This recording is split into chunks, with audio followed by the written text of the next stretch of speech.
देव बोले रुक्मिणीला उठा लवकरी, आज आहे एकादशी पंढरीची वारी, आज आहे एकादशी पंढरीची वारी।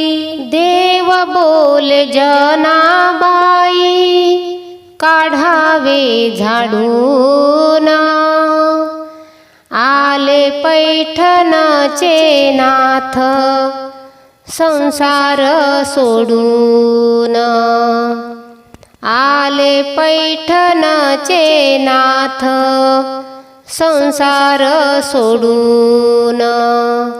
देव बोले जनाबाई काढावे झाडून,